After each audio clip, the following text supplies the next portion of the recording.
Vous êtes-vous déjà demandé pourquoi un seul mot prononcé par une certaine personne peut vous détruire complètement, alors que la même offense venant d'une autre personne ne vous affecte pas du tout?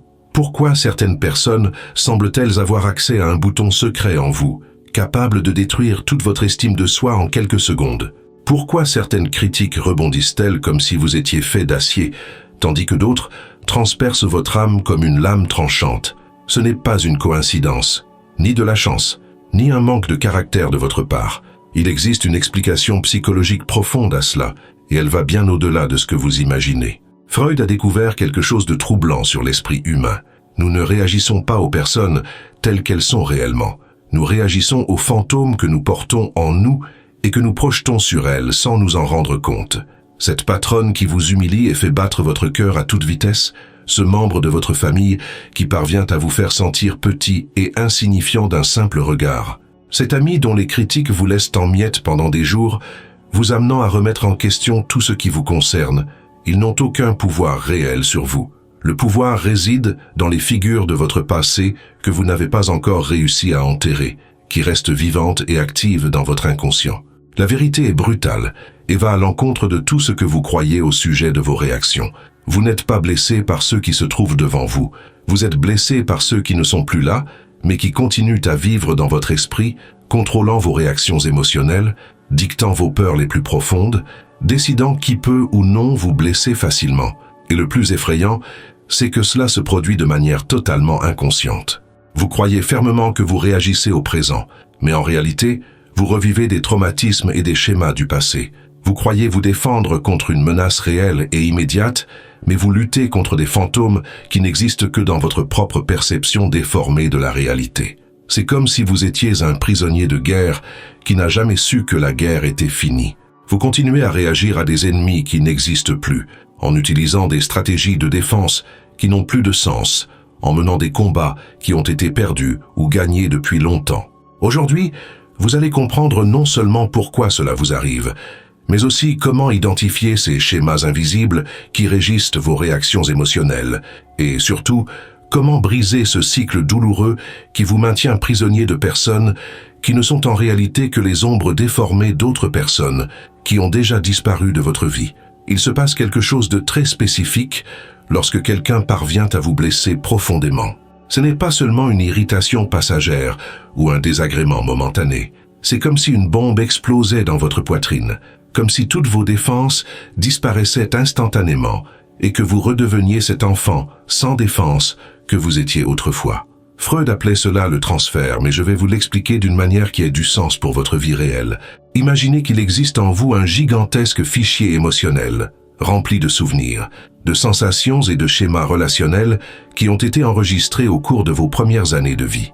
Ces expériences ont créé des moules dans votre esprit, des modèles émotionnels sur la façon dont vous vous attendez à être traité et dont vous réagissez automatiquement lorsque certaines situations se répètent.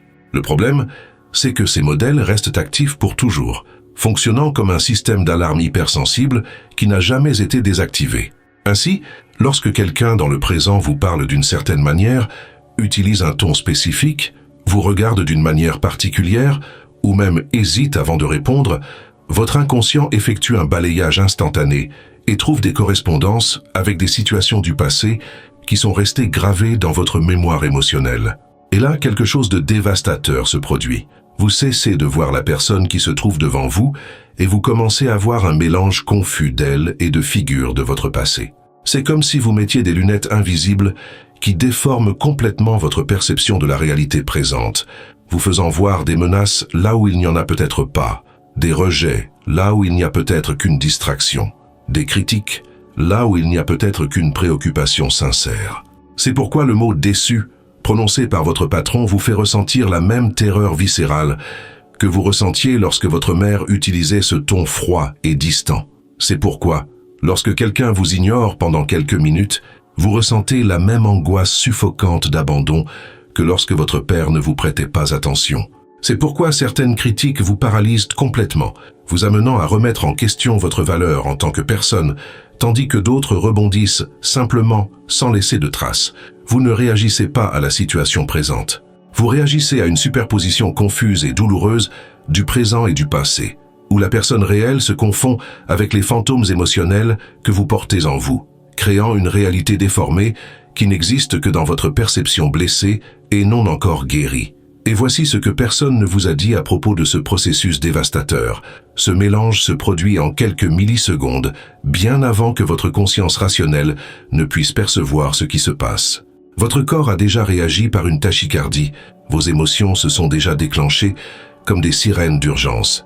Votre estime de soi s'est déjà effondrée comme un château de cartes. Tout cela avant même que vous ne puissiez réfléchir logiquement à ce qui vient de se passer ou essayer d'analyser calmement la situation. C'est comme si vous étiez un instrument de musique extrêmement délicat que quelqu'un a appris à jouer sans que vous sachiez que vous étiez joué. Certaines personnes découvrent, sans même essayer consciemment, quelles touches appuyer pour produire les sons les plus douloureux et les plus faux que vous êtes capable d'émettre. Elles trouvent, par hasard ou par intuition, exactement les points où votre âme est la plus fissurée, la plus sensible, la plus encline à saigner. Et vous restez là complètement vulnérable et exposé, pensant que vous êtes faible, que vous êtes trop sensible, que vous devriez être plus fort et plus résistant comme les autres semblent l'être. Vous vous reprochez l'intensité de votre douleur, vous avez honte de ne pas pouvoir simplement laisser tomber ou ne pas y prêter attention, comme tout le monde vous le conseille. Mais la vérité est beaucoup plus complexe et en même temps plus libératrice que vous ne l'imaginez. Vous n'êtes pas consciemment manipulé par la personne qui se trouve devant vous. Vous êtes manipulé par d'anciennes forces internes dont vous ignorez l'existence, par des schémas émotionnels qui ont été implantés en vous bien avant que cette personne n'apparaisse dans votre vie et qui restent actifs et vigilants, attendant le bon déclencheur pour faire exploser toute l'artillerie émotionnelle que vous portez en vous sans le savoir. La personne qui vous fait du mal aujourd'hui n'est qu'un messager inconscient. Le message douloureux a été écrit il y a longtemps, par d'autres mains, dans d'autres circonstances, mais vous continuez à le lire comme s'il était nouveau, comme s'il vous était adressé spécifiquement pour la première fois. Et c'est cette confusion temporelle qui vous maintient prisonnier de réactions qui n'ont aucun sens pour le moment présent. Le plus troublant, c'est que vous vivez votre vie en pensant connaître vos propres déclencheurs, comprendre vos réactions, alors qu'en réalité, vous êtes guidé par un pilote automatique émotionnel programmé il y a des décennies.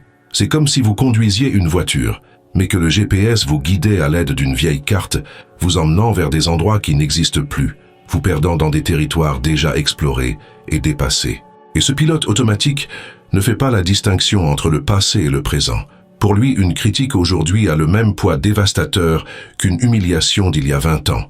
Un rejet actuel réveille la même douleur qu'un abandon dans l'enfance. Un regard de désapprobation ressuscite toutes les fois où vous vous êtes senti inadéquat, insuffisant, indigne d'amour et d'acceptation. C'est pourquoi certaines personnes parviennent à vous dévaster si facilement, tandis que d'autres ne parviennent tout simplement pas à vous atteindre. Ce n'est pas une question de force ou de faiblesse de votre part. C'est une question de compatibilité entre les déclencheurs qu'elles activent et les traumatismes que vous portez en vous.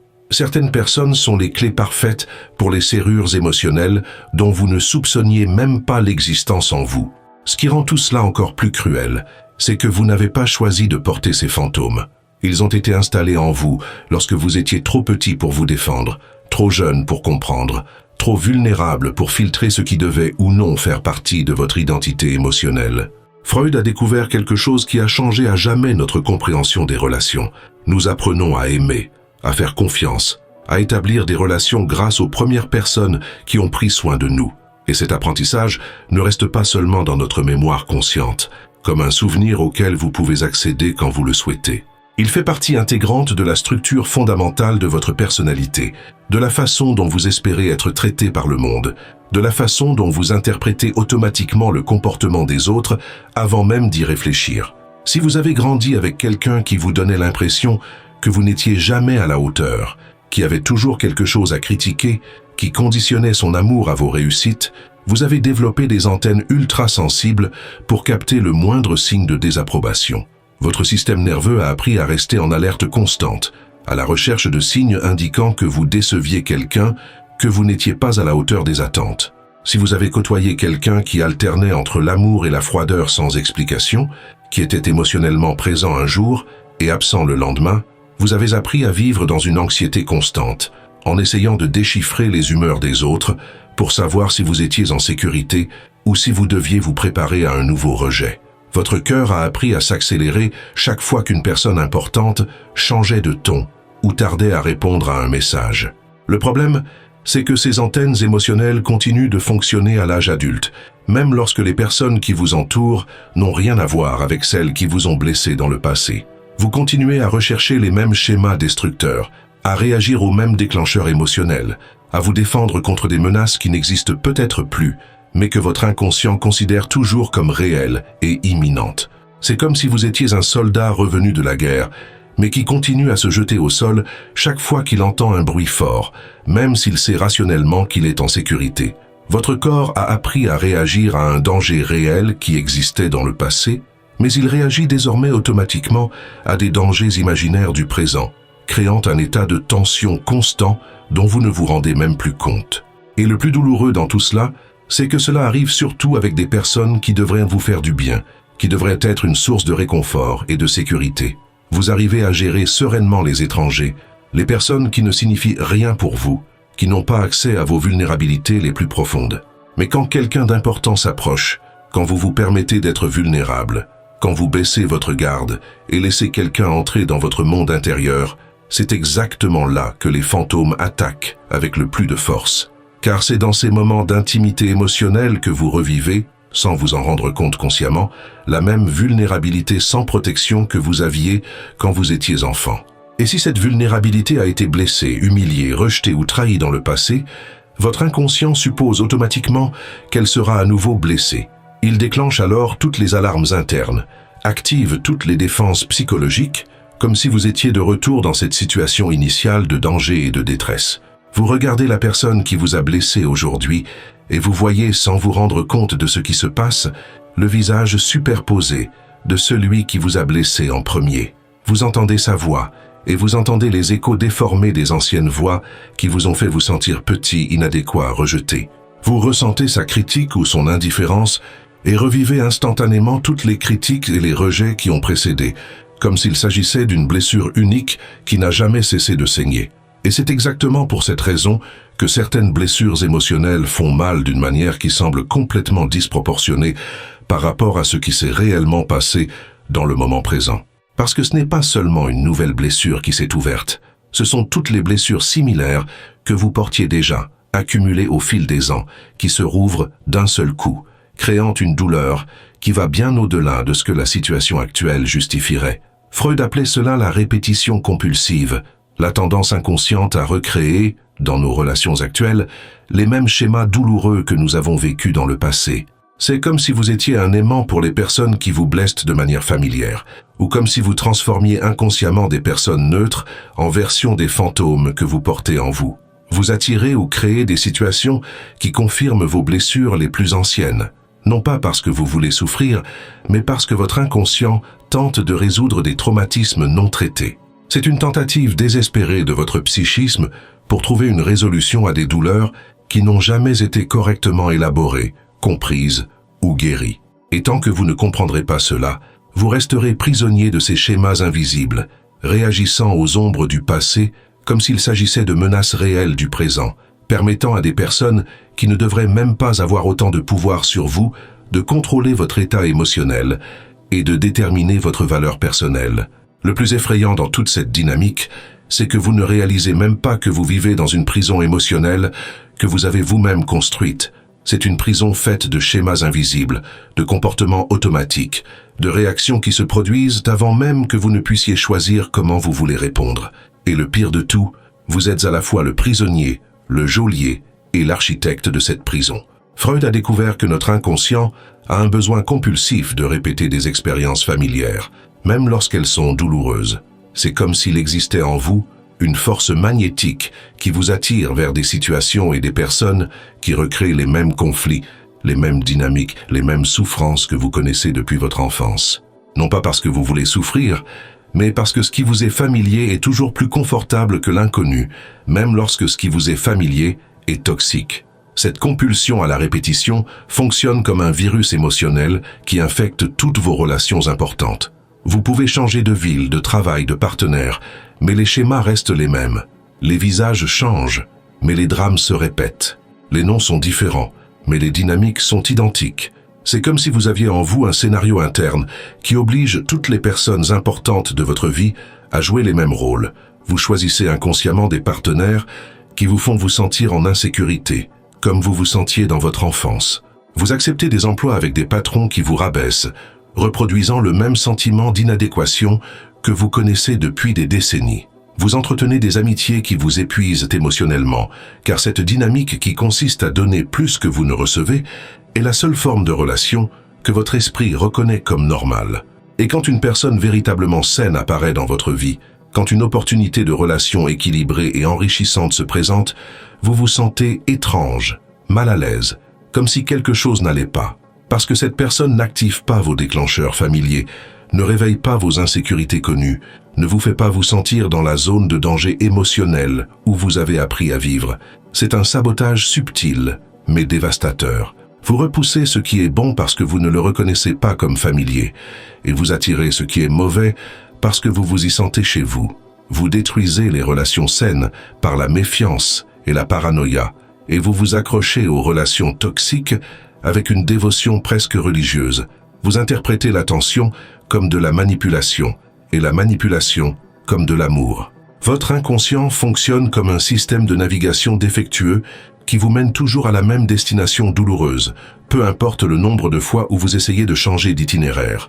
Il déforme votre perception de la réalité afin que vous voyiez des menaces là où il y a de la bienveillance, du rejet, là où il n'y a que de la distraction, de l'abandon, là où il n'y a que l'espace personnel nécessaire. Vous développez une expertise dans la recherche de preuves pour confirmer vos pires soupçons sur vous-même et sur les autres. Si vous croyez que vous ne méritez pas d'être aimé, vous interprétez les gestes d'affection comme de la pitié ou de l'intérêt. Si vous croyez que vous êtes un fardeau pour les autres, vous voyez chaque moment de fatigue chez les autres comme une preuve que vous les dérangez. Si vous croyez que vous êtes inadéquat, vous transformez tout commentaire en confirmation de votre infériorité. Et cette expertise devient si raffinée que vous parvenez à trouver de la trahison là où il y a de la fidélité, du mépris là où il y a de la fatigue, du rejet là où il n'y a que de l'introspection. Vous devenez un détective de vos propres névroses, collectant des indices imaginaires pour étayer des récits qui confirment vos peurs les plus profondes. Le plus cruel, c'est que cette prison est transparente. Vous pouvez voir la liberté de l'autre côté. Vous pouvez observer des personnes vivant des relations saines, mais vous ne pouvez pas franchir les barreaux invisibles que vous avez vous-même construits. C'est comme avoir les mains menottées par des chaînes que vous seul pouvez voir, mais qui sont plus réelles et plus contraignantes que n'importe quelle prison physique. Vous regardez votre propre vie se dérouler comme si vous étiez un spectateur impuissant face à vos propres schémas destructeurs. Vous vous voyez répéter les mêmes erreurs, faire les mêmes mauvais choix, avoir les mêmes réactions exagérées, mais vous vous sentez incapable d'arrêter. C'est comme conduire une voiture vers un précipice, voir le danger approcher, mais avec des freins qui ne répondent pas à vos commandes. Et le plus désespérant, c'est que plus vous essayez consciemment de briser ces schémas, plus ils semblent se renforcer. C'est comme essayer de ne pas penser à un éléphant rose. L'effort conscient pour éviter le schéma finit par alimenter le schéma lui-même. Vous devenez hyper vigilant à l'égard de vos réactions, ce qui, paradoxalement, vous fait réagir encore plus intensément. Cette hypervigilance crée un cercle vicieux où vous surveillez constamment vos propres émotions, analysez chaque réaction, remettez en question chaque sentiment, essayant de contrôler l'incontrôlable.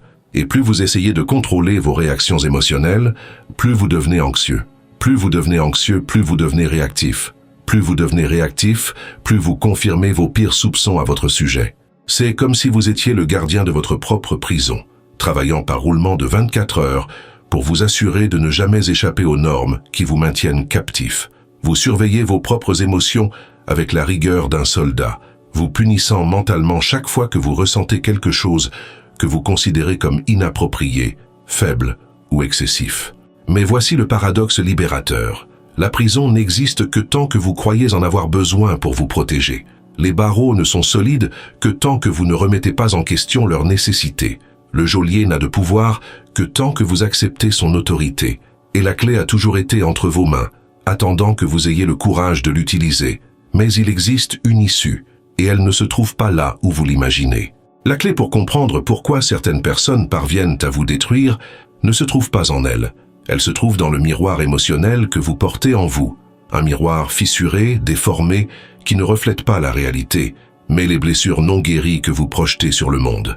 Chaque personne qui parvient à vous blesser profondément est comme un fragment de ce miroir brisé. Elles n'ont aucun pouvoir réel sur vous. Le pouvoir réside dans la façon dont vous les voyez, dans les caractéristiques que vous leur attribuez, dans les significations que vous donnez à leurs actions. Vous ne réagissez pas à ce qu'elles sont réellement. Vous réagissez à votre propre projection, à votre propre ombre qui vous est renvoyée. Freud appelait cela la projection, le mécanisme inconscient par lequel nous attribuons aux autres des caractéristiques, des intentions et des sentiments qui sont en réalité les nôtres. C'est comme si vous étiez un projecteur de cinéma cassé qui, au lieu de montrer le film sur l'écran, projette vos propres souvenirs, vos propres peurs, vos propres blessures sur chaque personne qui croise votre chemin. Lorsque vous voyez de la méchanceté là où il n'y a peut-être qu'une distraction, lorsque vous interprétez l'indifférence comme un rejet intentionnel, lorsque vous transformez un silence en une déclaration de mépris, vous ne voyez pas l'autre personne. Vous voyez vos propres insécurités revêtues de ces habits. Vous parlez à vos propres fantômes en utilisant sa voix comme un ventriloque. C'est pourquoi la même attitude peut vous dévaster lorsqu'elle vient d'une personne et passer inaperçue lorsqu'elle vient d'une autre. Ce n'est pas l'attitude en soi qui vous blesse. C'est ce que cette attitude active en vous, les souvenirs qu'elle réveille, les blessures qu'elle touche, les peurs qu'elle confirme. Certaines personnes sont de meilleurs écrans pour vos projections que d'autres. Imaginez que chaque personne importante dans votre vie est comme un écran de cinéma sur lequel vous projetez vos propres films intérieurs. Ce patron qui vous fait vous sentir inadéquat, vous projetez sur lui la figure d'autorité qui vous faisait vous sentir petit dans votre enfance. Cette amie dont les critiques vous dévastent, vous voyez en elle la voix intérieure qui vous a toujours dit que vous n'étiez pas à la hauteur. Ce partenaire qui parvient à vous faire sentir rejeté d'un simple regard, vous revivez à travers lui tous les moments où vous vous êtes senti abandonné. Le plus troublant, c'est que vous le faites de manière complètement automatique, sans vous rendre compte que vous colorez la réalité avec les couleurs de votre passé. Vous regardez une personne neutre et vous voyez un méchant. Vous entendez une remarque innocente et vous y voyez une accusation. Vous assistez à un moment d'inattention et vous l'interprétez comme un mépris délibéré. Et voici la révélation qui peut tout changer. Lorsque vous comprenez cela profondément, lorsque vous comprenez vraiment que vous vous battez contre vos propres ombres projetées sur les autres, quelque chose d'extraordinaire se produit. Vous cessez d'être victime des actions des autres et devenez responsable de vos propres interprétations. Cela ne signifie pas minimiser le fait que quelqu'un vous blesse réellement ou agit avec de mauvaises intentions. Cela signifie faire la distinction entre la douleur réelle, causée par des comportements véritablement préjudiciables, et la douleur imaginaire causée par vos propres projections déformées. Cela signifie apprendre à séparer ce qui relève de la responsabilité de l'autre et ce qui relève de votre responsabilité. La différence est comme celle entre être attaqué par un vrai lion et être attaqué par un lion que vous imaginez. Les deux provoquent de la peur, les deux déclenchent votre réaction de combat ou de fuite, mais seul l'un d'entre eux vous oblige à courir. L'autre vous oblige à ouvrir les yeux et à voir qu'il n'y a pas de lion. Si vous êtes arrivé jusqu'ici, c'est parce que vous en avez assez d'être prisonnier de vos propres interprétations. C'est parce que vous voulez cesser de céder votre pouvoir émotionnel à des personnes qui ne savent peut-être même pas qu'elles ont ce pouvoir sur vous. Si cela vous parle, si vous sentez que vous avez enfin trouvé une explication à des schémas que vous n'avez jamais réussi à comprendre, laissez un commentaire. Je choisis de voir la réalité. Créons une communauté de personnes qui ne veulent plus vivre prisonnières de leurs propres projections. Lorsque vous apprenez à nettoyer les lunettes à travers lesquelles vous voyez le monde, lorsque vous cessez de projeter vos blessures sur les actions des autres, vous découvrez quelque chose de libérateur. La plupart des gens n'essaient pas de vous faire du mal. Ils vivent simplement leur vie, font face à leurs propres problèmes, réagissent à leurs propres insécurités. Ce que vous interprétiez comme des attaques personnelles n'était que le reflet des combats internes qu'ils menaient. Cela ne les absout pas de leurs responsabilités lorsqu'elles agissent vraiment mal. Mais cela vous libère de la paranoïa constante, de l'hypervigilance émotionnelle, du sentiment que le monde conspire contre vous. Cela vous permet de voir les gens tels qu'ils sont réellement, des êtres humains faillibles, aux prises avec leurs propres blessures, essayant de survivre à leurs propres combats intérieurs. Et lorsque vous parvenez à voir cela, lorsque vous cessez de considérer les actions des autres comme des vérités absolues sur votre valeur, lorsque vous comprenez que l'opinion des autres à votre sujet en dit plus long sur eux que sur vous, Quelque chose de fondamental change dans votre façon d'interagir avec le monde. Vous cessez d'avoir besoin de l'approbation de tout le monde pour vous sentir valorisé. Vous cessez d'interpréter chaque critique comme une attaque contre votre personnalité. Vous cessez de voir le rejet comme une confirmation de votre inadéquation, parce que vous comprenez que vous voyez à travers un miroir et que les miroirs peuvent être nettoyés, ajustés, remplacés. La libération ne consiste pas à briser le miroir, elle consiste à apprendre à distinguer entre ce qui est reflet et ce qui est réalité. Le moment de la véritable libération ne survient pas lorsque vous devenez assez fort pour ne plus ressentir la douleur. Il survient lorsque vous comprenez enfin d'où vient réellement cette douleur et que vous cessez de la combattre comme si elle était un ennemi extérieur. La guérison ne consiste pas à se protéger du monde, elle consiste à faire la paix avec les fantômes que vous portez en vous. Freud a découvert que ce qui n'est pas élaboré psychiquement se répète de manière compulsive. En d'autres termes, ce que vous n'affrontez pas et ne comprenez pas continue de vous hanter de manière toujours plus élaborée et douloureuse. Les fantômes émotionnels que vous essayez d'enterrer trouvent toujours un moyen de ressusciter, sous de nouveaux visages, dans des situations différentes, mais en réveillant les mêmes douleurs anciennes. Le travail psychique est comme une digestion émotionnelle. Tout comme votre corps a besoin de traiter les aliments pour les transformer en énergie, votre esprit a besoin de traiter les expériences traumatisantes pour les transformer en sagesse. Lorsque vous avalez des expériences douloureuses sans les mâcher, sans les comprendre, elles restent coincées dans votre système émotionnel comme des pierres dans votre estomac. Mais lorsque vous cessez enfin de fuir votre propre histoire, lorsque vous avez le courage de regarder les blessures que vous portez sans essayer de les anesthésier ou de les nier, lorsque vous permettez à la douleur d'être ressentie pleinement afin qu'elle puisse enfin être traitée, quelque chose de miraculeux se produit. Les expériences du passé cessent de contrôler vos réactions dans le présent. Ce processus d'élaboration n'est pas confortable. C'est comme se faire opérer sans anesthésie, en retirant des éclats de verre enfouis dans votre âme depuis des décennies. Cela fait mal parce que vous devez ressentir à nouveau tout ce que vous avez essayé d'éviter de ressentir. Vous devez revisiter des souvenirs que vous avez préféré oublier, reconnaître des schémas que vous avez préféré ignorer, accepter des vérités sur vous-même que vous avez préféré nier. Vous commencez à faire la distinction entre la personne qui se trouve devant vous et les figures de votre passé que vous projetiez sur elle. Vous parvenez à séparer la situation actuelle des situations anciennes qu'elle vous rappelait. Vous apprenez à réagir à ce qui se passe réellement, et non à ce que votre mémoire émotionnelle vous fait croire. C'est comme si vous pouviez enfin voir les gens en haute définition, sans les filtres déformants de vos blessures non guéries. Vous cessez de voir des monstres là où il n'y a que des personnes imparfaites. Vous cessez de voir des menaces là où il n'y a que des malentendus. Vous cessez de voir du rejet là où il n'y a que des différences de personnalité ou des moments d'indisponibilité émotionnelle. Et lorsque cela se produit, vous découvrez une toute nouvelle façon d'interagir avec le monde, une façon qui ne dépend pas du contrôle des réactions des autres pour vous sentir en sécurité, une façon qui n'a pas besoin d'une approbation constante pour maintenir votre estime de soi, une façon qui vous permet d'accepter les critiques sans vous effondrer, d'affronter les rejets sans vous briser, de gérer les conflits sans vous détruire. Cette libération ne se fait pas du jour au lendemain. C'est un processus graduel de reconnaissance où vous identifiez modèle par modèle, blessure par blessure, projection par projection. C'est comme nettoyer une maison qui a été en désordre pendant des décennies. Vous ne pouvez pas tout ranger en une seule fois, mais vous pouvez commencer par une pièce, puis une autre, jusqu'à ce que toute la maison soit en ordre. Chaque fois que vous parvenez à reconnaître une projection au moment où elle se produit, chaque fois que vous vous arrêtez au milieu d'une réaction émotionnelle et que vous vous demandez « Est-ce que cela concerne la situation actuelle ou quelque chose de mon passé ?» Chaque fois que vous choisissez de répondre consciemment plutôt que de réagir automatiquement, vous vous libérez un peu plus. Ce processus exige une honnêteté brutale envers vous-même. Vous devez admettre que beaucoup de vos souffrances n'ont pas été causées par les personnes que vous avez blâmées, mais par les interprétations déformées que vous avez créées. Vous devez reconnaître que beaucoup de vos réactions ont été disproportionnées, basées sur des peurs anciennes et non sur des menaces réelles. Cela ne signifie pas vous blâmer ou vous rabaisser.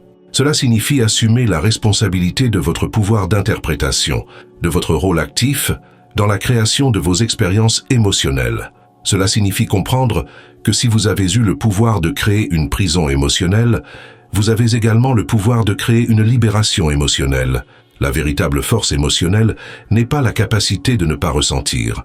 C'est la capacité de ressentir pleinement, mais en pleine conscience. C'est savoir faire la distinction entre ce qui appartient au moment présent et ce qui appartient au passé. C'est être capable d'honorer ses émotions sans se laisser dominer par elles. C'est avoir de la compassion pour ses blessures sans les laisser diriger sa vie. Lorsque vous atteignez ce niveau de conscience émotionnelle, les gens cessent d'avoir le pouvoir de vous détruire, car vous comprenez que le pouvoir a toujours été entre vos mains. Vous avez toujours été l'auteur de vos interprétations, le créateur des significations que vous attribuiez aux actions des autres, le responsable des histoires que vous vous racontiez sur ce qui se passait. Et cette responsabilité, qui peut sembler effrayante au début, est en fait la plus grande libération possible. Car si vous êtes responsable de vos interprétations, cela signifie que vous avez également le pouvoir de les changer. Si vous avez créé la prison, vous pouvez aussi créer la clé.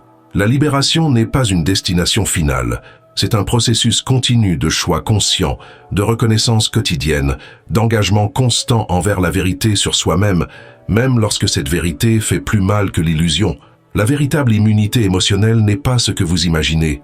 Il ne s'agit pas de devenir une forteresse impénétrable ou de développer une froideur robotique qui vous protège de toute blessure. La véritable immunité se produit lorsque vous cessez d'être victime de vos propres interprétations et devenez maître de vos propres réactions. Lorsque vous comprenez enfin que personne ne peut vous blesser sans votre participation inconsciente, lorsque vous comprenez que chaque blessure profonde ne se produit que parce qu'elle trouve une fissure préalable dans laquelle s'installer, quelque chose de révolutionnaire se produit dans votre façon d'être au monde. Vous cessez d'être une cible mobile des circonstances et devenez un observateur conscient de votre propre expérience émotionnelle. Cela ne signifie pas que vous cessez de ressentir. Au contraire, vous ressentez davantage, mais de manière plus claire, sans que le passé ne vienne contaminer le présent. C'est comme la différence entre ressentir la douleur d'une coupure nette qui cicatrisera rapidement et ressentir la douleur d'une blessure infectée qui ne guérira jamais parce que vous continuez à la toucher avec des doigts sales. La véritable immunité émotionnelle, c'est lorsque vous parvenez à être présent dans une discussion sans revivre toutes les discussions précédentes. C'est lorsque vous pouvez recevoir une critique sans qu'elle ne réveille le cœur des voix intérieures qui vous ont toujours dit que vous n'étiez bon à rien. C'est lorsqu'une personne importante s'éloigne et que vous ressentez la tristesse naturelle du moment, mais pas la terreur primitive de l'abandon qui vous hante depuis votre enfance. Freud nous a enseigné que la répétition compulsive est une tentative désespérée de la psyché pour résoudre des traumatismes non traités. Mais lorsque vous élaborez réellement ces anciennes blessures, lorsque vous les ressentez, les comprenez et les intégrez, la compulsion à les répéter disparaît tout simplement. C'est comme si vous résolviez enfin un problème mathématique qui vous tourmentait depuis des années. Une fois résolu, vous n'avez plus besoin d'essayer de le résoudre. Vous découvrez que vous pouvez entrer en relation avec les gens pour ce qu'ils sont aujourd'hui, et non pour ce qu'ils vous rappellent du passé. Vous pouvez écouter une critique et évaluer si elle est valable ou non, sans qu'elle confirme automatiquement vos insécurités les plus profondes. Vous pouvez faire face à un rejet et comprendre qu'il concerne l'incompatibilité ou le moment présent de l'autre personne, et non votre inadéquation fondamentale en tant qu'être humain. Et voici la partie la plus libératrice. Lorsque vous cessez de projeter vos fantômes sur les autres, vous cessez également d'attirer inconsciemment des situations qui confirment vos blessures. C'est comme si vous changiez la fréquence émotionnelle que vous transmettez au monde. Au lieu de rayonner le manque, l'insécurité et la peur, vous commencez à rayonner la présence, la clarté et la connaissance de soi. Les gens ressentent cette différence, même s'ils ne peuvent pas expliquer ce qui a changé. Vous cessez d'avoir cette énergie désespérée de quelqu'un qui a besoin de prouver quelque chose ou qui est constamment en quête de validation. Vous développez une solidité intérieure qui ne dépend pas des réactions des autres pour rester stable. Cela ne vous rend pas insensible. En fait, cela vous rend plus empathique, car vous pouvez voir la douleur des autres sans la confondre avec la vôtre. Vous pouvez offrir un soutien sincère sans vous perdre dans la dynamique émotionnelle de l'autre. Vous pouvez être présent pour ceux qui en ont besoin sans vous épuiser émotionnellement dans le processus. L'immunité émotionnelle, c'est quand vous devenez comme un arbre aux racines profondes. Les tempêtes continuent de souffler, les vents continuent de souffler, mais vous n'êtes plus déraciné à chaque turbulence. Vous oscillez avec le vent, mais vous restez enraciné dans votre centre, dans votre vérité, dans votre compréhension de qui vous êtes vraiment. Vous cessez d'interpréter chaque attitude des autres comme un verdict sur votre valeur. Vous cessez de rechercher chez les autres l'approbation que vous seul pouvez vous donner. Vous cessez de confier votre estime de soi à ceux qui n'ont ni les moyens ni la responsabilité de la soutenir. Et lorsque cela se produit, lorsque vous devenez enfin émotionnellement autonome dans le meilleur sens du terme, vous découvrez que vous pouvez entretenir des relations pour le plaisir, et non par nécessité, par choix et non par manque, par amour sincère et non par peur de la solitude. Mais ce parcours a un prix que peu de gens sont prêts à payer. Vous devez abandonner le fantasme que le monde s'adaptera à vos blessures. Vous devez cesser d'attendre que les gens devinent vos besoins émotionnels. Vous devez assumer l'entière responsabilité de votre expérience intérieure, sans exception, sans virgule, sans mais. Et c'est là que réside le dernier paradoxe de l'immunité émotionnelle. Elle ne vous isole pas du monde, elle vous connecte plus profondément à lui. Lorsque vous n'avez plus besoin de vous protéger constamment, vous pouvez enfin vous ouvrir véritablement. Lorsque vous n'avez plus peur d'être blessé, vous pouvez vous permettre d'être vulnérable de manière consciente et choisie. Vous développez la rare capacité d'être émotionnellement disponible sans être émotionnellement en manque. Vous pouvez vous abandonner complètement à une expérience, à une relation, à un moment, en sachant que votre essence reste intacte, quel que soit le résultat. L'immunité émotionnelle n'est pas une armure que vous revêtez. C'est une transformation qui se produit de l'intérieur vers l'extérieur, une alchimie interne qui transforme le plomb en or, les blessures en sagesse, la vulnérabilité en force. C'est lorsque vous comprenez enfin que le pouvoir a toujours été entre vos mains, attendant que vous ayez le courage de l'utiliser. Vous connaissez désormais le secret de ceux qui semblent intouchables, de ceux qui naviguent dans la vie avec une sérénité qui semble presque surnaturelle. Ce ne sont pas des personnes spéciales nées avec une protection émotionnelle magique. Ce sont des personnes qui ont fait le même chemin que vous faites actuellement, qui ont eu le courage de regarder en elles-mêmes et de faire la paix avec leurs propres démons. Les véritables intouchables ne sont pas ceux qui ne ressentent jamais de douleur. Ce sont ceux qui ont appris à faire la distinction entre la douleur pure du présent et la douleur contaminée du passé. Ils ressentent chaque émotion pleinement, mais ne s'y perdent pas. Ils pleurent quand il est temps de pleurer, s'énervent quand il est approprié de s'énerver, mais ne portent pas ces émotions comme une identité permanente. Ils ont développé quelque chose que la plupart des gens n'arrivent jamais à faire, la capacité d'être émotionnellement présent sans être émotionnellement dépendant. Ils peuvent aimer profondément sans se dissoudre dans le besoin de l'autre. Ils peuvent se soucier sincèrement sans se torturer avec des préoccupations qu'ils ne peuvent pas contrôler. Lorsque vous atteignez ce niveau de maturité émotionnelle, quelque chose d'extraordinaire se produit. Vous cessez d'avoir besoin que le monde soit différent de ce qu'il est pour vous sentir bien. Vous cessez d'avoir besoin que les gens soient parfaits pour pouvoir entrer en relation avec eux. Vous cessez d'avoir besoin de garanties sur l'avenir pour pouvoir vivre le présent. Vous devenez capable d'aimer sans vous attacher, de vous soucier sans vous angoisser, de vous connecter sans vous perdre. Vous développez la rare capacité d'être pleinement présent dans une relation tout en conservant votre individualité intacte. C'est comme apprendre à danser en couple sans marcher sur vos propres pieds ou ceux de votre partenaire. Les intouchables ont compris que la liberté émotionnelle ne réside pas dans l'absence de liens, mais dans le fait d'avoir des liens conscients. Elle ne consiste pas à ne pas se soucier, mais à se soucier de manière saine. Elle ne consiste pas à éviter les relations, mais à établir des relations à partir d'une abondance intérieure, et non d'un manque.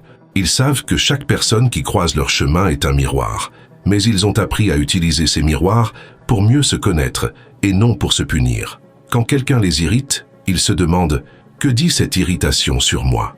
Quand quelqu'un les blesse, ils cherchent à comprendre « Où cette blessure a-t-elle trouvé un terrain fertile en moi ?» Et voici le plus beau paradoxe. Quand vous cessez d'avoir désespérément besoin d'être aimé, vous devenez plus aimable. Quand vous cessez de lutter pour être accepté, vous devenez plus authentique.